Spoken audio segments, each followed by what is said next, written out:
meu nome é Daniel Miranda, eu sou vice-presidente da APRUP, Associação Portuguesa para a Reabilitação Urbana e Proteção do Património, entidade que a Câmara Municipal de Viana do Castelo convidou para moderar este ciclo de 3 webinars, este é o segundo, dedicados à temática da reabilitação urbana e enquadrados no Viana Praxis, as jornadas 2022, a reabilitação do espaço público. O convite e agradecer à vereadora, a engenheira Fabiola Oliveira, que também se juntará a nós em breve, para fechar também esta sessão. Dar as boas-vindas ao nosso orador convidado, o Pedro Homem de Gouveia, a partir de Bruxelas, e portanto, uma hora mais tarde do que cá, e tentaremos respeitar as 19 horas para fechar este segundo webinar. E muito rapidamente só explicar a história desta Viana Praxis e das jornadas da reabilitação urbana, que se iniciaram em 2016. As primeiras jornadas foram em Viana do Castelo, duraram 2 ou 3 dias de intenso debate e discussão sobre a reabilitação urbana na cidade e não só. Em 2017 houve um pequeno ciclo de debates e tertúlias também dedicados a esta temática. Depois uma pausa de 2 anos, em 2021 retomou-se com a primeira edição do Prémio Viana Praxis, dedicados às intervenções de reabilitação do edificado no Conselho, e como sendo este um prémio bienal, nos anos em que não há atribuição do prémio, como é o caso de 2022, a Câmara decidiu continuar a animar o debate público sobre esta temática da reabilitação e, portanto, promove também um ciclo de debates que culminará no próximo dia 2 de março com um seminário, desta vez já presencial, no Auditório Lima de Carvalho, que contará com os 3 convidados destes 3 webinars, destas 3 quartas-feiras, e também com outros contributos a partir de comunicações da Universidade do Minho, da Universidade do Porto e do Instituto Politécnico de Viana do Castelo. Portanto, sem mais demoras e para cumprirmos o prazo e sermos produtivos, vou apresentar o Pedro Homem de Gouveia, que é um especialista em acessibilidade pedonal e mobilidade sustentável, que está na Polis Network, que é uma rede de cidades e regiões europeias dedicada à inovação na mobilidade urbana. Nesta rede de cidades está atualmente a coordenar as áreas da Road Safety e Transport Security e também da Governance Integration. Estas são as áreas que tem trabalhado nos últimos 2 ou 3 anos. É arquiteto, tem também experiência em design universal, espaço público, acessibilidade pedonal, redução do risco rodoviário em contexto urbano e também no âmbito da participação pública e da auscultação de utilizadores. E também na estratégia e comunicação política. Trabalhou mais de 20 anos como projetista, consultor, formador e assessor político na Câmara Municipal de Lisboa e interessa também destacar ter estado envolvido e coordenado o Plano de Acessibilidade Pedonal de Lisboa e também lançou o desenvolvimento do Plano Municipal de Segurança Rodoviária Emissão Zero. Portanto, esta é uma breve nota biográfica do Pedro Homem de Gouveia, a quem, em nome da Câmara e em meu nome também, agradeço a paciência e a disponibilidade para estar aqui a conversar connosco sobre esta temática. Uma última referência, quem quiser colocar questões pode fazê-lo na caixa de comentários do Facebook do município de Viana do Castelo, que depois nos farão chegar para eu poder colocar diretamente ao Pedro Homem de Gouveia, para no fundo estimular a discussão entre nós. Isto, mais que uma conversa entre mim e o Pedro, será também um auditório onde as pessoas possam participar e colocar as suas questões ou comentários. Pedro, bem-vindo, obrigado. Vou dar então aqui o pontapé de saída, finalmente, à nossa discussão, lançando já uma primeira questão. E olhando para um tema que, de facto, dos 3 temas que são propostos pelo município, é aquele, quer dizer, ele é abrangente e causa-me aqui alguma dificuldade de por onde é que nós devemos pegar, sabendo que a questão da mobilidade na política urbana é uma questão que está presente e tem que ser, e é transversal, e, portanto, qualquer exercício de planeamento tem que ser um exercício de planeamento integrado e a questão da mobilidade tem que estar presente. E nós, nos últimos anos, falamos muito em Portugal de mobilidade urbana sustentável. Ela veio a reboque também daquilo que eram programação europeia dos fundos estruturais e, portanto, foi introduzido esta questão da mobilidade urbana sustentável e a pergunta é, e tendo já, aproveitando a sua experiência nesta rede de cidades e na partilha que tem e de muitos conhecimentos de outras realidades, que conceito é este e se nós estamos a utilizar este conceito de facto no verdadeiro espírito daquilo que estava desenhado nos programas europeus, porque a sensação que dá, e nós afloramos esta questão no primeiro webinar, quer dizer, parece que estamos a olhar apenas para desenhar ciclovias para as pessoas poderem andar de bicicleta, seja em contexto cotidiano ou seja em contexto de lazer, mas dá a sensação que estamos a utilizar fundos e a fazer muito projeto de mobilidade urbana sustentável que se foca muito na questão ciclável.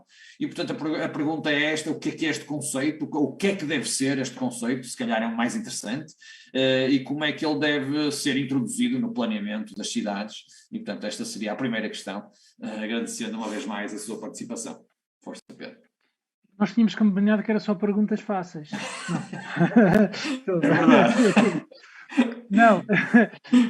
Eu tenho um problema, eu tenho um problema com o termo mobilidade sustentável.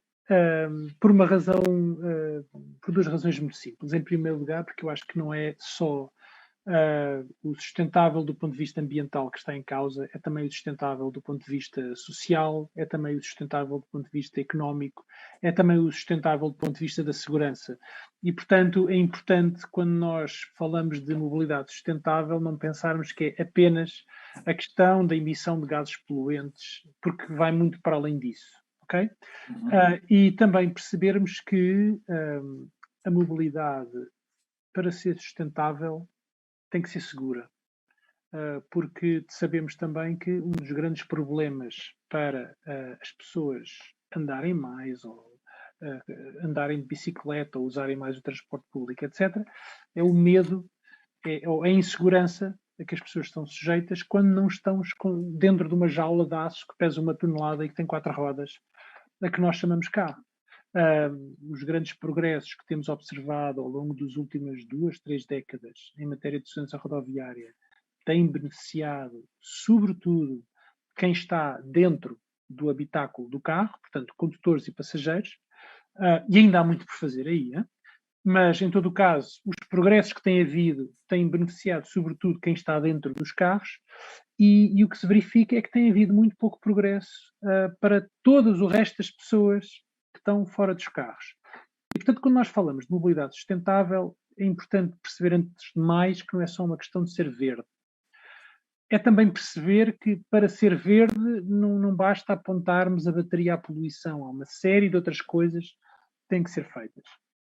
Mas talvez para os colegas que nos estão a ouvir, eu acho que é uma questão mais profunda, que é o seguinte. Nós, quando vamos ao hospital, não vamos ao diretório do hospital, onde se vê qual é o serviço de anestesia, de ortopedia, etc.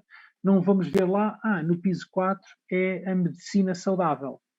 E também não vamos ver que no piso 7 é a cirurgia segura.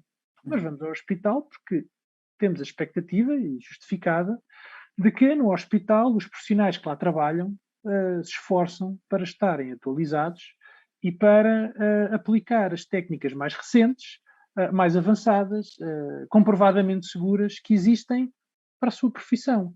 Há um esforço no setor da saúde, e o setor da saúde não é o único, para as pessoas se manterem atualizadas. Se o Daniel for tiver que fazer uma operação ao coração e for conversar com o seu médico cirurgião antes da consulta, não lhe vai perguntar: então, o doutor vai usar as técnicas mais avançadas, o laser?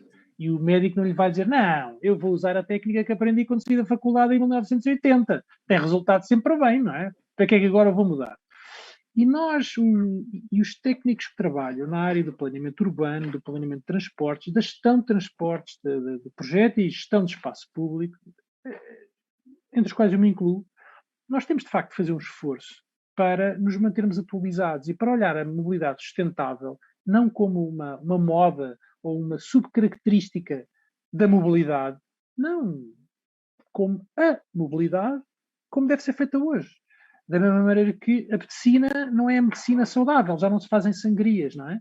Já não sangram os doentes quase até à morte. Quer dizer, isto já não se chama medicina, não é? E, portanto, é importante, quando nós falamos de mobilidade sustentável, não deixar que isso seja uma coisa especial. Não, temos que a pôr no centro das políticas de mobilidade. E a mesma coisa se passa com o planeamento urbano sustentável. Não pode ser uma coisa especial. Tem que ser posto no coração. Tem que ser aquilo que o planeamento urbano deve ser hoje. Pronto. E, portanto, é isso.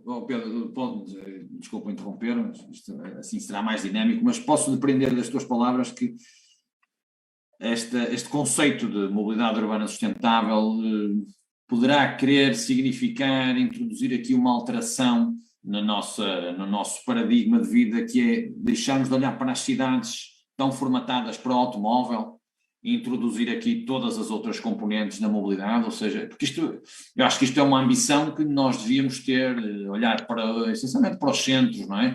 E perspectivar que, bom, no centro não cabe tudo, e os carros ocupam muito espaço. Esta nova abordagem à questão da mobilidade nos centros urbanos devia estar muito focada nesta mudança. Vamos deixar de olhar para o automóvel como uma prioridade. Eu sei que em muitas cidades já acontece, não é? Mas estamos a falar de cidades de uma escala que não é, por exemplo, Viana do Castelo. E sabemos que quando vamos às cidades médias, quando começamos a ter políticas de mobilidade, a retirar carros dos centros, por exemplo, isto causa inicialmente sempre um grande impacto, uma grande repulsa até por parte dos comerciantes, dos cidadãos, dos utilizadores, enfim. Mas é isto é importante, isto está na agenda, ou enfim, não está tanto?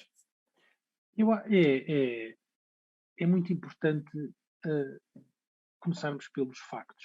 E um dos grandes problemas quando se fala da transição em matéria de mobilidade é que grande parte das discussões são alimentadas por impressões e por ideias feitas e não pelos factos. Por exemplo, em quase todas, para não dizer todas, os municípios europeus, mais de metade dos agregados familiares não tem carro. Claro. Portanto, isto começa por ser uma questão de, quer dizer, eu não estou a dizer que há poucos carros, há carros a mais, é um facto, mas a questão é pormos isto em perspectiva. Para quem trabalha nas câmaras, e eu trabalhei numa Câmara Municipal 21 anos, nós muitas vezes esquecemos disto, quer quem trabalha no plano político, quer quem trabalha no plano técnico, esquecemos deste facto elementar. Há também outro problema, que é a maneira como nós contabilizamos as viagens, não é? As deslocações. Há um erro nas ferramentas que usamos, que é geralmente perguntar às pessoas, quando se fala da repartição modal, ou seja, que modo de transporte é que utilizou, ou não sei o quê, perguntamos às pessoas, ou seja, então, por exemplo, durante ontem, quantas viagens fez e em cada viagem qual foi o principal modo de transporte utilizado. Ora, esta forma de perguntar cria aqui uma perversão nas respostas. Em primeiro lugar, porque quando nós perguntamos qual foi o principal modo de transporte usado, se uma pessoa foi a pé e usou bicicleta, ela vai pensar a bicicleta. Se foi a pé e usou transporte público, autocarro, ela vai dizer o autocarro. Se foi a pé e usou o carro, ela vai dizer o carro, não é? E, portanto, há aqui uma tendência para subestimar por muito o quanto se anda a pé. Obviamente, depois também, quando se fala quantas viagens fez ontem, se o Daniel saiu de casa para ir ao café da esquina e voltou a casa, isto assim não é uma viagem. E quer dizer, uma deslocação. E andou só a pé. Pronto. Sim. E, portanto, há termos que prestar atenção aos factos. Esse é um ponto. O outro facto, também é muitas vezes esquecido, é que todos nós, eu incluo-me por acaso entre os que têm carro. Agora aqui onde estou não uso, mas sou proprietário e condutor de carro. Nós, e há de facto investigação interessante nessa matéria, nós não temos a noção de quanto é que o carro consome do nosso orçamento familiar. Foi um estudo publicado o ano passado, muito interessante, que revela que, por um lado, é normal o carro comer, passa a expressão, 25% ou 20%, a coisa varia, do orçamento das famílias com rendimentos mais baixos que têm carro. ok? Porque depois, obviamente, quanto maior o rendimento, mais mais insignificante. Claro. Mas para as famílias de menores rendimentos, o carro consome qualquer coisa como 20% a 20% e 25% dos rendimentos da família, ok? Portanto, aquilo que se gasta com o carro, com a prestação do carro, com o combustível, com as revisões, com os pneus, com o imposto de circulação, com o imposto de combustível, por aí fora. Portanto, o grande problema é que eu acho que não é tanto que as pessoas adorem os carros que têm, haverá muita gente que prefere usar carro porque não tem alternativa, etc. Mas o grande problema é que em muitas cidades, e sobretudo nas periferias, as pessoas se tornaram carro-dependentes, ou seja, como o Daniel estava a dizer, o território foi evoluindo de uma maneira carrocêntrica, não é? Exatamente. E de facto o carro, quando apareceu, resolveu imensos problemas, não é? Mas de mobilidade, tornou a mobilidade mais fácil para muito mais gente. Agora, o facto é que o território se desenvolveu de uma maneira que serve o carro e, portanto, precisa do carro. E precisa o território e precisam as pessoas. E, portanto, o grande problema não é tanto de haver um enorme clube de fãs dos carros, é de facto haver grandes massas de pessoas, sobretudo pessoas de classe média e classe média baixa, que vivem fora dos centros urbanos, que estão dependentes dos carros. É muito interessante, quer dizer, quando há coisa de 2 anos houve aquela eclosão daqueles protestos dos Gilets jaunes por toda a França, sim, em Paris. Em Paris. Sim, havia uma questão que eles diziam, havia um cartaz na altura que dizia o fim do mundo, ou seja, sobreviver ao fim do mundo e chegar ao fim do mês, no fundo é a mesma luta. E, portanto, no fundo é uma população que em Portugal também existe por toda a Europa, que é aquela classe média baixa, que vive afastada dos centros urbanos, em zonas que são mal servidas por transporte público e que se tornaram carro-dependentes. É natural que, se a opção de transporte consome 1/4 ou 1/5 do rendimento da família, que já por si ganha pouco, todo e qualquer constrangimento que se crie, ou seja, sobretudo taxar custos adicionais do ponto de vista do carro, é um crime de lesa majestade. E esse é, de facto, um dos grandes desafios para a política e também para a investigação na área da mobilidade, porque sim. grande parte das soluções que são postas sobre a mesa é aumenta o imposto, aumenta o imposto sobre o combustível, põe as portagens, aumenta o estacionamento, que de facto são medidas possíveis, mas a coisa acaba por funcionar como um imposto regressivo, ou seja, para quem ganha mais, é fácil suportar. É fácil suportar, quer dizer, custa pouco. Também agora vamos cobrar mais estacionamento, vamos cobrar mais pelos estacionamentos mais ricos, porque também como é que se implementa uma coisa dessas, não é? E que sentido é que isso faz? Não se pode discriminar. Sim. E, portanto... Pois, eu percebo, não, aliás, essa era a questão, mas já respondeu, mas era precisamente isso, é como é que nós conseguimos esta alteração, porque eu estou em absoluto acordo com aquilo que estavas a dizer, de facto, não dá para ser... A via tradicional é a discriminação negativa do automóvel, vamos penalizar, vamos taxar, vamos cobrar, isto vai de facto aumentando, mas a verdade é que eu, pelo menos, enquanto também planeador, não tenho muito a resposta a dar como é que nós vamos, no fundo, tirar ou esvaziar um bocadinho os centros dos automóveis, porque isto depois estende-se também aos próprios edifícios, ou seja, nós, e fazendo aqui esta tentativa de ligação do tema da mobilidade com a reabilitação, nós olhamos para os nossos edifícios históricos, para o nosso património histórico, que deve ser, obviamente, preservado, e vemos em todas as cidades, em muitas cidades, é evidente, há aqui algumas boas exceções, mas em que temos edifícios históricos onde rasgamos vãos para meter uma garagem para o carro ficar lá. Ou seja, esta automóvel dependência leva-nos a que a intervenção sobre o património edificado também tem estas consequências. É termos a garagem em todos os edifícios, é termos o espaço público condicionado pelas entradas e saídas dos automóveis, em que uma pessoa com um carrinho de bebê ou uma cadeira de rodas vai num autêntico sobe e desce de degraus por causa das entradas dos rebaixamentos do passeio, por exemplo, para a entrada dos automóveis. Quer dizer, são uma série de constrangimentos que nós temos no nosso dia-a-dia enquanto utilizadores do espaço público provocado pelo automóvel.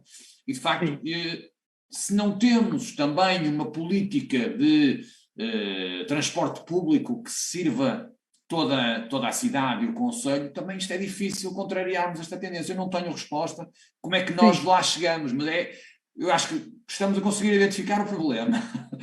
Há soluções. há soluções e há municípios europeus que têm, por várias razões, semelhanças com Viana do Castelo. Seguramente não são tão bonitos, mas, e seguramente também não têm vinho verde, mas, bem fresquinho, mas que de facto têm avançado nesta matéria por toda a Europa. E, portanto, uma das coisas que nós fazemos aqui na Polis é pôr as pessoas em contacto, pôr os membros em contacto uns com os outros para partilharem experiências e para ganharem com aquilo que uns e outros têm para partilhar.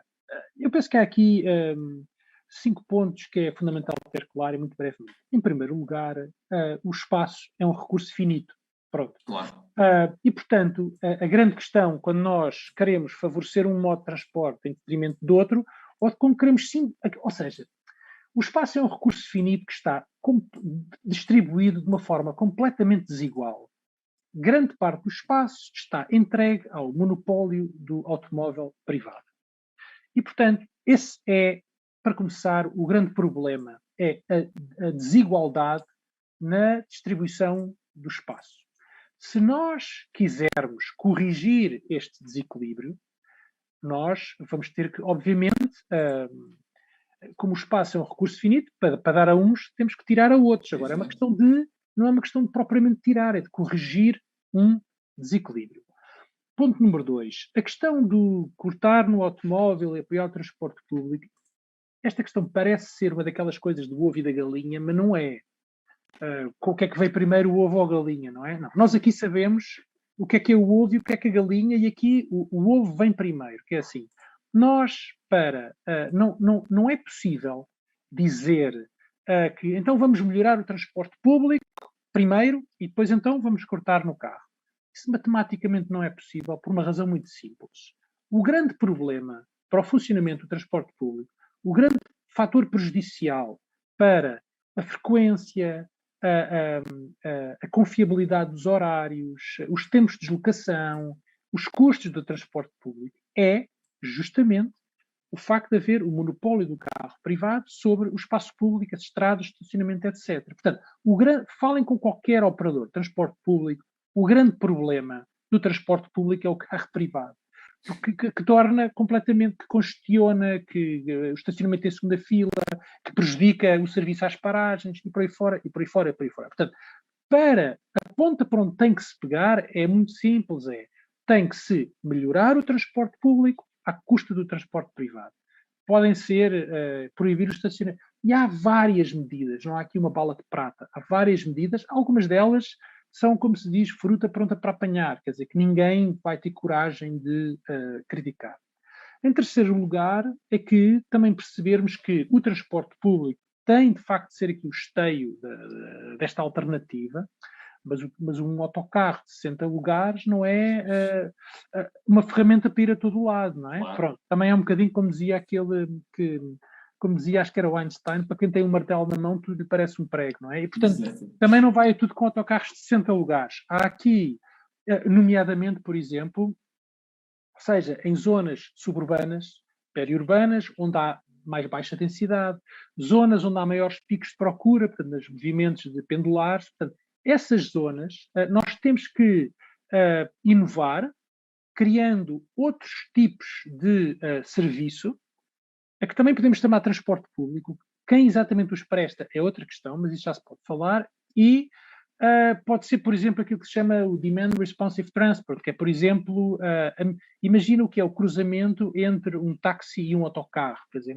é um táxi que é numa carrinha que apanha mais do que uma pessoa e essas pessoas podem todos os dias reservar a viagem, aquilo tem um sistema dinâmico de definir os percursos e por aí fora. Há imensas soluções e temos que as explorar, tendo em conta também que, quer dizer, que a própria introdução da bicicleta elétrica, aquela ideia de que a bicicleta é uma coisa boa para o último quilómetro, não, quer dizer, que uma bicicleta elétrica faz-se 15 quilómetros com maiores facilidades. Claro. Atravessa-se o Lima e vai-se para a freguesia mais afastada do centro de Viana facilmente. Pronto. E, portanto, tem que ser aqui várias soluções. O privado vai ter que entrar, vai ter que contribuir para parte dessas soluções, porque o setor público por si próprio não consegue financiar isto tudo. E, portanto, tem que haver aqui também sistemas de parceria entre o setor público e o setor privado, que não têm necessariamente que envolver subsídios públicos, mas que podem simplesmente facilitar a intervenção dos privados, que neste momento, por toda a Europa, está aqui um universo pululante de novas ofertas, desde trotinetas a bicicletas elétricas, a este tipo de serviços de transporte rural e por aí fora, para, quer dizer, dotar a região de uma emenda de alternativas. Ou seja, no fundo, a alternativa ao transporte privado não é A ou B ou C. É termos um portfólio ou uma emenda que qualquer pessoa pode escolher quais são os pratos que lhe dão mais jeito em determinado dia. Inclusive, repara que eu digo sempre o carro privado, porque inclusive um dos negócios em grande expansão pela Europa são os carros partilhados. Ou seja, basta ter um carro partilhado que a procura de estacionamento pode diminuir até os 80%. É uma coisa impressionante. Pronto. Ou seja, em vez de termos um carro que está no mesmo sítio 95% do tempo, temos um carro que está a ser usado por várias pessoas. Pronto. E por fim, é a questão do estacionamento. Agora, sem dúvida, refere bem a questão do estacionamento da habitação, que é um dos grandes, que a partir de determinadas dimensões é obrigatório e é um dos grandes entraves à maior pujança da reabilitação urbana. Eu discordo completamente que as questões do licenciamento são a grande barreira. Eu acho que muitas vezes há outros problemas que nós não falamos, porque falamos só, digamos, da burocracia. Também em vários tipos de edifícios do setor terciário, etc. Uma coisa que se faz, por exemplo, é admitir que em vez de cada edifício do setor terciário novo tenha que ter o seu próprio parque de estacionamento, essa capacidade pode ser comparada noutros parques existentes, por exemplo. E há também um grande problema que é não só o estacionamento no espaço público, mas que é a tolerância que existe relativamente ao estacionamento abusivo em cima do passeio, passadeiras e portas de garagem. Porque isso faz com que a oferta de estacionamento na cidade seja infinita. Porque se não está limitada aos lugares demarcados, se pode estacionar então em qualquer lado, a capacidade é infinita. E para se a capacidade é infinita, obviamente, que o carro privado continua a ser o modo mais simples. Claro. Sim, é verdade. Eu estava aqui a lembrar, quando vamos falando, vamos surgindo aqui algumas questões, como é normal. Qual é a sua opinião das zonas de circulação condicionada, ou daquilo mais conhecido como as zonas 30, nos centros? Elas são uma boa medida para a regulação desta pressão do automóvel? Porque, quer dizer, eu olho para isto como, por um lado, a perspectiva de podermos intervir no espaço público e tê-lo mais convidativo às práticas de convivialidade urbana, mas são uma boa medida. Ela teve aqui foi bastante discutida em Portugal aqui há uns anos, mas eu tenho visto menos, posso estar distraído, mas tenho visto menos discussão em torno desta proposta. Não sei, qual é a sua opinião, já agora? Sim. Portanto, uma coisa que está a ser feita por várias cidades europeias de pequena, média e larga escala é a implementação de limites de velocidade, não rua a rua, mas em vastas áreas da cidade.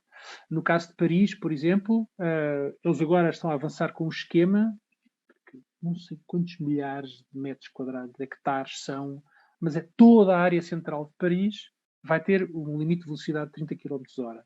Em Bruxelas, também aqui, também numa vasta área. Em Bilbao, não muito longe, mais perto, em Bilbao também implementaram, e até é um caso curioso, eu falei com os colegas do Departamento de Tráfego da Câmara de Bilbao, que eles tinham um sistema, tinham mandado reduzir o sistema de velocidade, então eles criaram um sistema super sofisticado, investiram uma fortuna a pôr sinalização aqui, não sei o quê, e depois o novo vereador chegou e disse que era 50 nos sítios, 30 noutros, 70 noutros, tinha aquilo tudo. E depois chegou o novo vereador e disse, não. É 30 em tudo.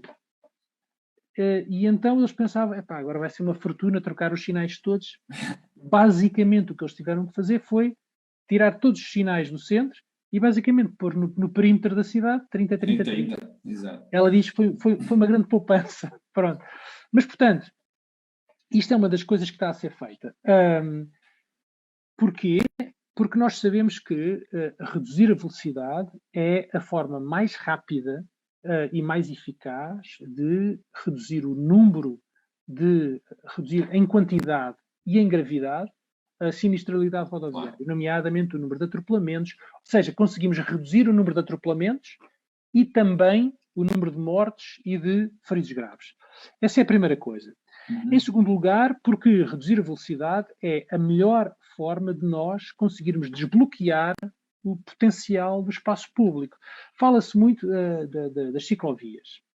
As ciclovias, com a segregação de tráfego, ou seja, a criação de canais dedicados para a bicicleta, são uma solução necessária, eu diria, do que tenho visto por vários municípios, são uma solução adequada para, eu vou ser generoso, alguns entre 15% a 20% da rede viária.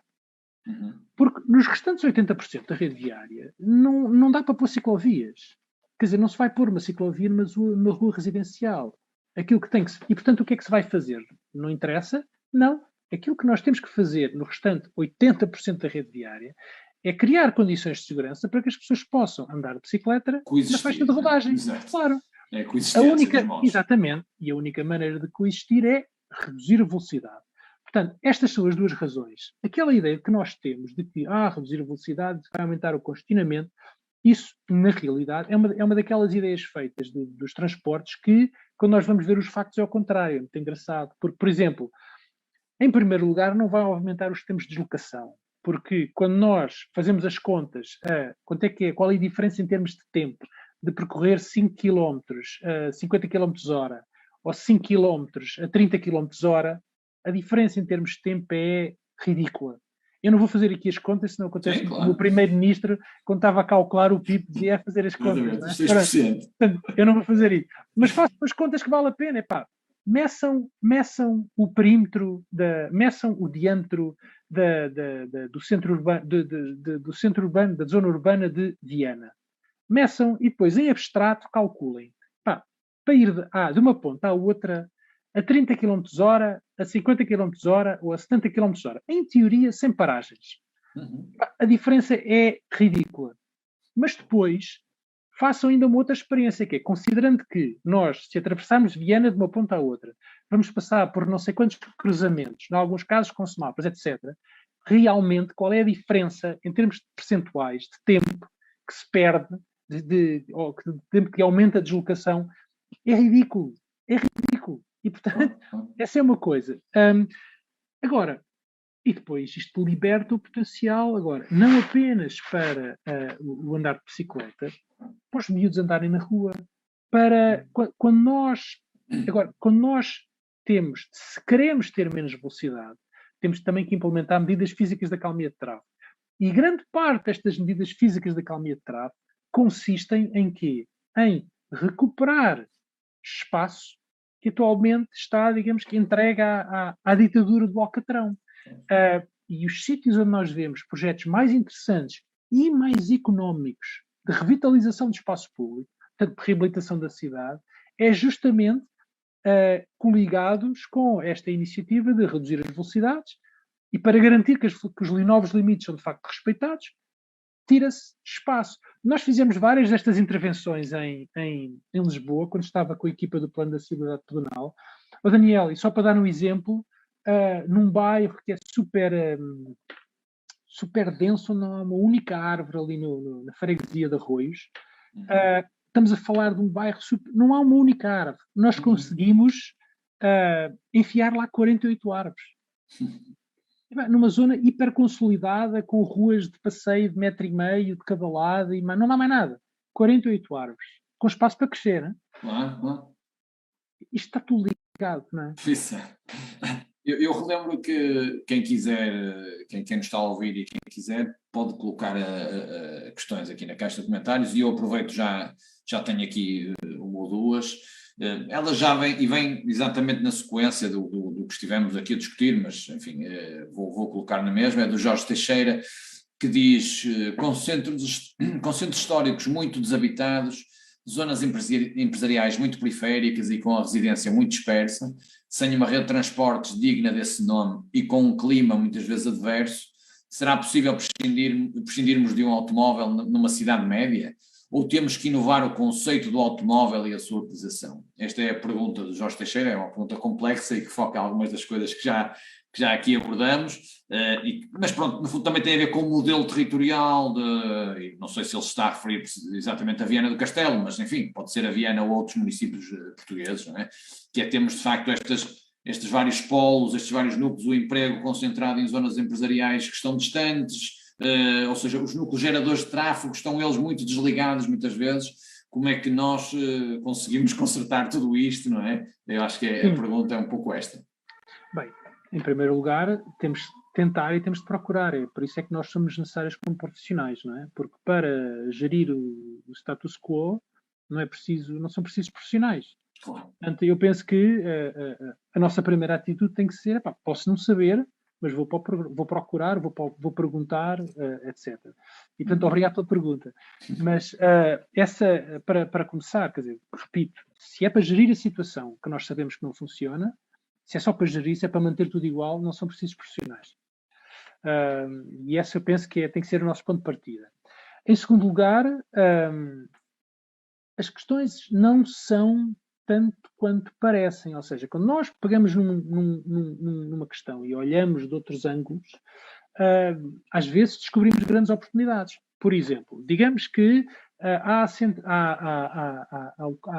uma dispersão na periferia de locais de trabalho. Para certas empresas, e falo, quer dizer, conheço vários casos. Uma das áreas é o corporate mobility, portanto, que é a mobilidade corporativa, mobilidade empresarial, não é?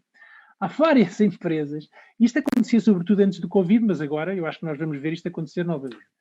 Há várias empresas que fazem um bocadinho 2 em 1, ou seja, oferecem uma solução de transporte em grupo aos funcionários, porque, por um lado, isso é uma regalia ou uma poupança que dão aos funcionários, ou seja, não lhes pagam mais ordenado, mas poupam-lhes o dinheiro, o custo da deslocação.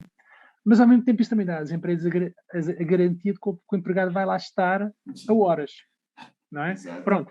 E, por exemplo, quando estamos a falar de empresas do setor secundário, portanto, unidades fabris, quando estamos a falar de empresas do setor terciário, como sejam grandes call centers, etc., as pessoas querem isso. E, portanto, essa é uma coisa para começar. E um dos grandes problemas é, de facto, a mobilidade empresarial.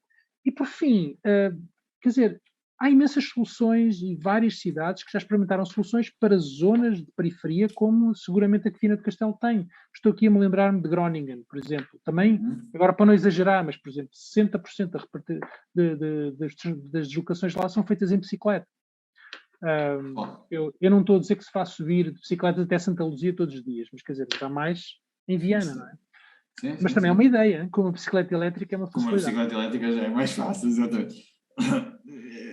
Falou na questão da pandemia, eu também já tinha aqui apontado, até a propósito da primeira pergunta que fiz, de fazer este acrescento, mas entretanto passou-me, que é se já há algumas evidências, sei lá, se há já literatura científica, estudos sobre isto, que impacto é que a pandemia terá nos nossos padrões de mobilidade? É uma coisa temporária, momentânea, ou estas alterações podem vir para ficar? Sei lá, o decréscimo das utilizações do transporte coletivo, por exemplo, isto pode ficar aqui alguma reminiscência, ou seja, vamos voltar atrás, ou não? Curioso, esta é mesmo só uma curiosidade, que eu não tenho visto ainda grandes publicações sobre o assunto, não sei se já conhecem alguns estudos sobre isso. Bem, sim, quer dizer, nós sabemos que o que a pandemia fez, falando especificamente, por exemplo, do teletrabalho, o que nós sabemos é que a pandemia acelerou uma tendência que já existia antes de teletrabalho. O teletrabalho, basicamente, é o que tornou possível o teletrabalho é a digitalização e os meios de comunicação digitais. Pronto. E, portanto, aquilo que está a acontecer, de certa forma, está a acontecer agora com o setor terciário, ou seja, nós, não é? com os serviços, aquilo que no início da Revolução Industrial acontecia em Inglaterra, em que basicamente as pessoas tinham os tiares em casa e era em casa que fabricavam. Pronto. Portanto, é uma coisa que todos nós temos estado a fazer, mas isto tem estado a acontecer. Agora, associado ao teletrabalho, há também duas outras tendências. Pronto. E uma delas é, se já não é preciso trabalhar num sítio físico específico, isso aumenta imenso a competição por determinado tipo de funções, não é? E também aumenta o grau de precariedade do trabalho, ou seja, as coisas cada vez mais, também no setor terciário dos serviços, paga-se cada vez mais à peça e cada vez menos com relações fixas ou mais, digamos que estáveis de relação laboral. O que depois tem uma outra questão, que é, obviamente, os grandes investimentos que nós fazemos em mobilidade, desde o grande investimento de comprar o carro, ao grande investimento de comprar uma bicicleta elétrica, ou ao investimento de comprar o passe mensal de transporte público, nós fazemos esse investimento tendo em conta aquilo que é expectável, não é? Relativamente ao nosso padrão de mobilidade. Ora, se cada vez menos temos que nos deslocar ao trabalho, para certas pessoas, se o trabalho pode mudar de sítio, se o próprio local de residência também muda, não é? Porque com a precariedade do trabalho também necessariamente virá uma maior instabilidade no local de residência, já não se compra casa, não é? Pronto. E, portanto, estes são os dois extremos das viagens, não é? Daquelas viagens regulares. Portanto, isso sem dúvida está a mudar, mas por várias razões. E o que a pandemia fez foi acelerar. Mas depois, obviamente, também, em relação com isto, eu acho que há uma grande mudança é normal, uma mudança de cultura, não é? Sim. E uma coisa que se sabe é que, quer dizer, antigamente, hoje em dia tenho 48, não digo a ninguém, mas eu lembro-me, quer dizer, quando eu estava na adolescência, quando fiz 18, quer dizer, para toda a minha geração, e penso que ainda para a geração seguinte, quer dizer, o rito de entrada na idade adulta era tirar a carta. Exatamente. Pronto. Eu hoje, o meu filho tem 24, quer dizer, para tirar a carta foi um acaso, e porque queria ter no currículo, pronto, mas não usa o carro, e entre os amigos dele quase nenhum tem a carta. E, portanto, mas isto passa-se pela Europa toda, e portanto não só temos menos gente mais nova, ou seja, a população de condutores e proprietários de carros não se está a renovar, porque há menos pessoas novas e porque e das pessoas novas menos tiram a carta. E, portanto, o que não quer dizer que vai deixar de haver procura para carros, não é? Agora, pode ser formas diferentes de utilizar o carro. E, portanto, há também essa mudança, e isso também vai afetar muito os padrões de mobilidade do futuro. Sim. Uma resposta breve. Até porque o tempo já passa sempre rápido, nós achamos sempre que uma hora é muito, mas como estamos a ver, isto passa no instante. Mas eu queria, antes de convidar a engenheira Fabíola, a vereadora, a entrar também na conversa, duas perguntas que são bastante diferentes e que davam, se calhar, muito tempo à discussão, mas que eu não gostava de deixar passar em claro. A primeira diz respeito à questão das periferias urbanas, ou seja, daquilo que nós discutimos um bocadinho isto também no primeiro webinar. Olhando mesmo para os primeiros anéis quase de expansão da cidade, sabendo nós que não vai haver muito dinheiro para investir, ou seja, não dá para requalificarmos tudo. A tendência dos últimos anos tem sido intervir nos centros, essencialmente, ou seja, aquilo que é o cartão de visita das cidades. Neste contexto de alguma restrição, em que é que as periferias vão ficar como? Porque nós vemos muitas vezes que a requalificação urbana, o investimento público é o motor depois da transformação privada. O meu receio e a minha certeza é que não vai haver dinheiro para requalificar tudo o que é periferia. Como é que nós devemos olhar para a periferia? Há bocado falou e já passou aqui um bocadinho por este tema, que são se calhar intervenções às vezes mais minimalistas, menos pesadas do ponto de vista do investimento público e que se calhar têm este resultado. É por aqui que devemos ir ou devemos escolher se calhar uma, duas novas centralidades onde vamos apostar muito forte com introdução de meios de mobilidade mais suave para todos, enfim, por onde é que devemos ir? Esta era a primeira, que eu sei que dá para muito tempo de resposta, e a segunda que eu também não queria deixar de focar e quando apresentei e fiz a breve nota curricular, há aqui um aspecto que eu acho que é interessante, que é ter experiência nas metodologias de participação pública. Imaginemos nós que em Viana do Castelo se cria uma verdadeira revolução na mobilidade da cidade, já nem vou para mais longe. Sabendo também que isto normalmente causa muita reação por parte dos cidadãos, como é que nós envolvemos os cidadãos neste processo de planeamento e de discussão, sem ser aquela discussão pública tradicional em que temos um plano, é apresentado, no fim, cá vêm os tecnocratas como nós dizer, bom, para a cidade de Viana o que interessa é isto, não, sem termos o verdadeiro envolvimento nas pessoas nas fases anteriores. Portanto, como é que nós conseguimos envolver os cidadãos, responsabilizá-los também, até pela tomada de decisão? Como isto é possível fazer? Com certeza que há muitas experiências. Eram estas duas, as minhas últimas duas questões, eram estas. Quando falamos de periferia, eu penso que há aqui duas periferias. Acho que a questão pode ser declinada em duas, quer dizer, uma delas é as periferias de centros urbanos, e uma coisa que nós sabemos é que não há propriamente um polo e depois uma periferia à volta, quer dizer, nós sabemos, hoje em dia é mais um território com diversos polos de várias dimensões, e um território que não é propriamente a cidade, já não é a cidade e o campo, não é? Claro, o campo já não é o campo e aquilo também não é bem Exato. cidade, e portanto essa é uma coisa, não é? Agora, a outra questão também é a periferia do litoral, no caso português, não é? A periferia do litoral português, não é? Quer dizer, é o litoral versus interior. O interior hoje é a periferia de um litoral que, por sua vez, é a periferia da Europa. E com todas as implicações económicas, pronto, que isso tem.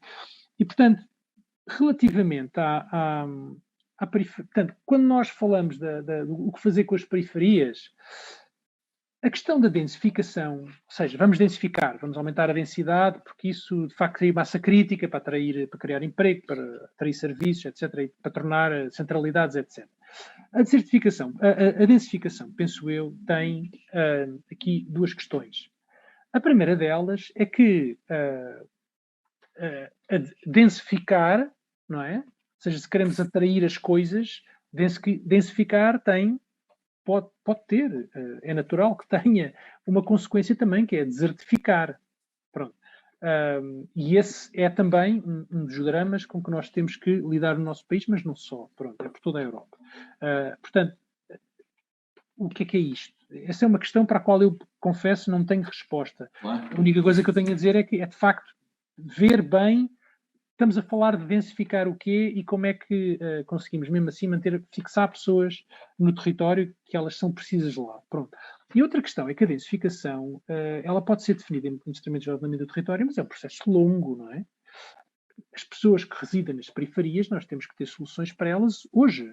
Não podemos dizer, olha, daqui a 15 anos você vai se mudar para lá.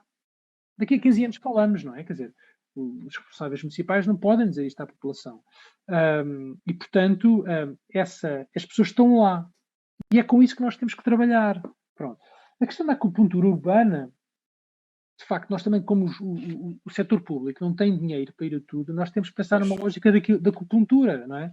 Que é com que tipo de intervenções nós conseguimos fazer que tenham um efeito multiplicador. E eu acho que eu não acredito tanto em que nós possamos criar centralidades, mas, sobretudo, ajudar as populações locais a reforçar e qualificar as centralidades que existem, que nós, às vezes, técnicos, as centralidades que existem não são bem aquelas que, para nós, deviam ser, não é? Pronto. Eu acho que é, sobretudo, foi uma das grandes lições que eu aprendi, que é, portanto, quando se entra para trabalhar num território, num espaço, etc., a primeira coisa a fazer é o que é que funciona.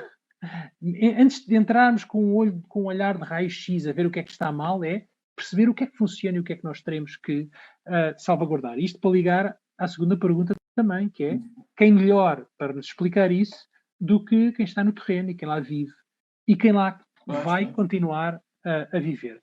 A participação pode acontecer de várias formas. Do meu ponto de vista, é importante perceber que a participação não é um fim em si mesmo. A participação é um meio para se tomarem melhores decisões. Esse tem que ser o fundamental. E, portanto, qualquer processo participativo que se faça tem que estar alinhado com o processo de decisão e tem que o alimentar. Pronto, deve ser para ajudar a tomar decisões melhores. Portanto, o processo participativo deve servir a decisão. A participação também tem a ver com o participar é tomar parte. Tomar parte de quê? Do poder de decisão. E, portanto, quando nós, aqui o equilíbrio é nós percebermos do setor público que grau de poder está o setor público disposto a partilhar com a população e com outros atores, não é? E também perceber quanto poder é que a população está disposta a assumir e, portanto, a participar nos processos que se fazem. Estar a pôr à consideração do público, venham participar uma coisa que as pessoas não estão nem aí, não é necessariamente o melhor caminho. E para terminar, é só esta questão de que há muitos públicos, não é? O público é um termo, há muitos públicos e há vários tipos de pessoas com várias coisas para dizer, com várias preocupações e há várias ferramentas para chegar a essas pessoas e, portanto, mais do que fazer um processo de consulta pública online ou com uma sessão pública às 9 da noite em que, por exemplo, vai o homem mas não pode ir a mulher porque a mulher fica a tomar conta dos filhos e eu assisti isto em várias reuniões de Câmara públicas, não é? Em que se perde completamente a componente desse olhar. É importante usarmos várias ferramentas. Em alguns casos é a internet, noutros casos é uma reunião com a população, noutros casos é um passeio com algumas pessoas, noutros casos são entrevistas, noutros casos são inquéritos, noutros casos são entrevistas de grupo. Há muita coisa que se pode fazer. Mas agora vou-me calar, porque é a vez do Sr. Vereador a falar. Eu peço desculpa por me ter esticado. Não, quer dizer, nós também... Exato, eu gosto de cumprir o horário, mas hoje tínhamos aqui como tivemos um atraso, isto era para ser 1h30, já foi encurtado até para menos de 1 hora, esticamos aqui mais uns 5 minutos, acho que não há problema e a vereadora nos perdoa de termos esticado um bocadinho mais a conversa e por isso damos também agora as boas-vindas e pedia-lhe também que no fundo encerrasse a sessão e dissesse os comentários que achar por bem fazer e agradecer em nome da APROP o convite para estar mais uma vez aqui presente. Força. Olá, eu peço desculpa, não sei se me ouvem bem porque eu estou aqui numa sala enorme. Ok. Eu é que agradeço a vossa participação e a vossa vinda a estas jornadas. Acho que estão a ser excelentes. Eu não ouvi tudo, mas depois vou ouvir a gravação, mas consegui ouvir já quase metade da sessão e efetivamente este é um tema que eu herdei como pelouro e que todos os dias estou a aprender, porque eu pensava que ia ser uma coisa mais na área do planeamento e de fácil tratamento, mas estou a ver que tem muito mais ciência e conhecimento do que aquilo que eu pensava. E tem sido efetivamente uma das áreas que me tem trazido muito trabalho e que efetivamente aquilo que vocês disseram e que agora concluíram e que já também se tinha referido na outra sessão, tem tudo a ver com uma mudança de comportamento, uma mudança de atitude, uma mudança de cultura, que foi isso que ao fim e ao cabo eu consigo resumir nestas 2 sessões. A participação pública é de facto extremamente importante, porque nós estamos a falar de uma área que não requer, até pode requerer algum investimento, mas não é uma construção, uma obra que dá de valor de milhões, mas que efetivamente este tema mexe com todos nós no nosso dia-a-dia e que se realmente vai se refletir depois no funcionamento de toda a nossa vida, quer em termos de trabalho, quer em termos pessoais, e por isso a importância deste assunto ser realmente tão grande, não é? Não é a mesma coisa que estar a construir um edifício, não é uma obra enorme, mas são obras que se vão tendo que fazer no dia a dia e que realmente nos vai obrigar a refletir e essencialmente em termos de planeamento, prever já de uma forma integrada todos estes temas que venham ter à à mobilidade, que é os transportes públicos, é as tais ciclovias, é onde é que estão as empresas, onde é que há este movimento das pessoas, onde é que estão as áreas de lazer, quer dizer, acaba tudo por se envolver neste tema e por isso realmente não é nada fácil como eu pensava que ia ser. Por isso, estas jornadas para mim estão a ser ótimas, porque acabo também por aprender algo e penso que quem nos está a ouvir também estará bastante contente, porque temos tido gente de muito conhecimento e entusiasta a falar e por isso que nos envolve nestas jornadas. Por isso, obrigada aos dois, gostei imenso e a todos que nos estão a ouvir fazer o convite para continuarem no próxima quarta-feira vamos ter também um outro expert, não é? Que é o Avelino Oliveira, CEO do Gabinete de Arquitetura Oval, e que nos vai falar de dinâmicas urbanas e a influência para o espaço público e coletivo. E pronto, por mim acho que não vou prolongar mais, eu sou muito concisa e acho que chega também, não é? Muito obrigado. Cabe-me a mim então dar mesmo o agradecimento final, quer à vereadora, quer ao Pedro Almeida Gouveia a partir de Bruxelas, e que estará cá presencialmente, não é? Assim, no dia 2 de março, no seminário, onde estarão, no fundo, os 3 oradores destes 3 webinars, e o terceiro será então na próxima quarta-feira, no dia 23, e teremos a oportunidade de colocar mais algumas questões ao Pedro, presencialmente, espero eu, no dia 2 de março, no Auditório Lima de Carvalho. Portanto, obrigado uma vez mais ao Pedro, à vereadora Fabiola e a todos aqueles que tiveram a paciência para nos acompanhar em casa, esperando que na próxima quarta não tenhamos este problema técnico que se calhar afastou algumas pessoas, mas isto vai estar disponível também no YouTube da Câmara Municipal, creio que é isso, para depois quem quiser e tiver a oportunidade de poder rever. Pronto, muito obrigado a todos e boa noite. Ok, obrigada.